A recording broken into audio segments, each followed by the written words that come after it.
exercise may color your loneliness. We are oft to blame in this. 'Tis too much proud with devotion's visage, and pious action we do sugar o'er the devil himself. Oh, 'tis too true. How smart a lash at speech doth gild my conscience. The harlot's cheek, beautied with plastering art, is not more ugly to the thing that helps it than is my deed to my most painted word. O heavy burden!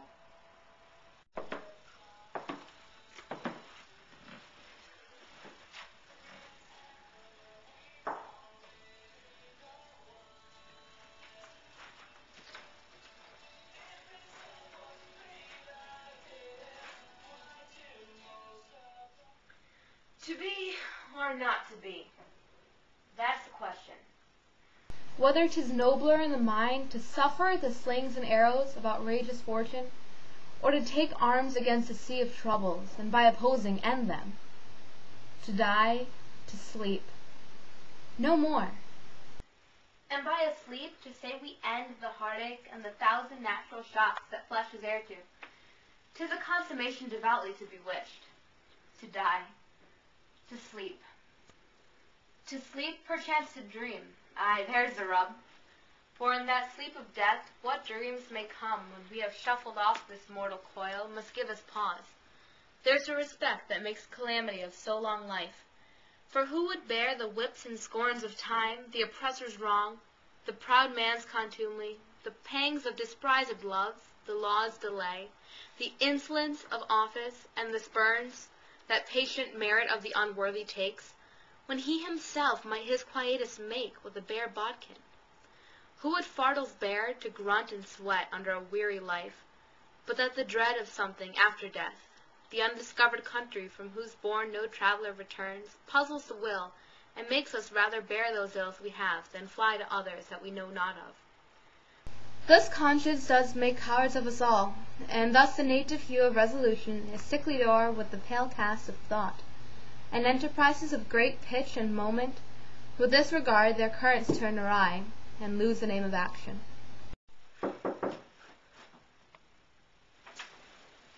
How does your honor do this many a day? Well. Lord, I have remembrances of yours that I have longed to redeliver. I pray you receive them now. No, not I. I never gave you aught. My honored lord, you know right well you did, and with them words of so sweet breath compose as many of the things more rich. Their perfume lost. Take these again. For the noble mind, rich gifts wax poor when givers prove unkind. There, my lord. Are you honest, my lord? Are you fair? What means your lordship? That if you be honest and fair, your honesty should admit no discourse to your beauty. Could beauty, my lord, have better commerce than with honesty? Aye, truly, for the power of beauty will sooner transform honesty from what it is to a bawd, than the force of honesty can translate beauty into his likeness. This was some time a paradox, but now the time gives it proof. I did love you once. Indeed, my lord, you made me believe so. You should not have believed me, for virtue cannot so inoculate our old stock, but we shall relish it. I loved you not. I was the more deceived. Get thee to a nunnery. Why wouldst thou be a breeder of sinners? I am myself indifferent, honest, but yet I could accuse myself of such things that were better my mother had not borne me. I am very proud, revengeful, ambitious, with more offenses at my beck than I have thoughts to put them in, imagination to give them shape, or time to act them in. What should such fellows as I do crawling between earth and heaven? We are errant knaves all. Believe none of us. Go thy ways to a nunnery. Where's your father? At home, my lord.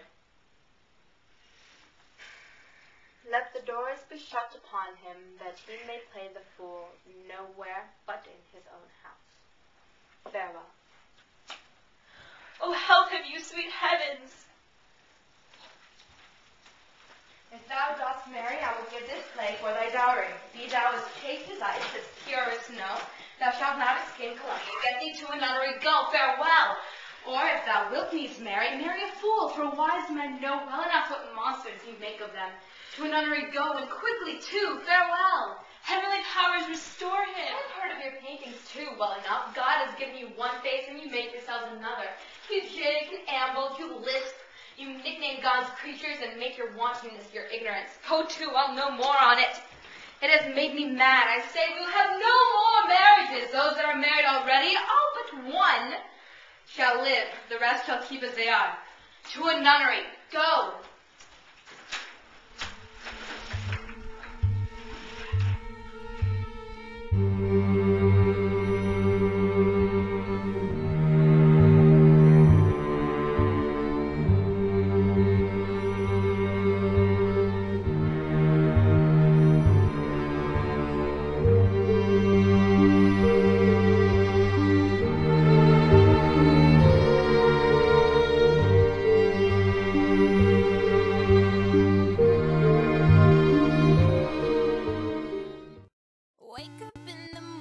Feeling like P. Diddy. Hey, what up, girl? Ophelia. I'm out the door. I'm gonna hit this. Want to go? Yeah, I got you. My lord, I have remembrances of yours that I have long longed to read. Oh, sorry!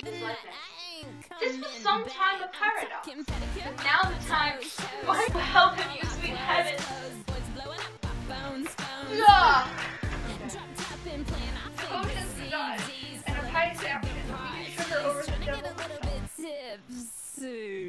Cut. Every time.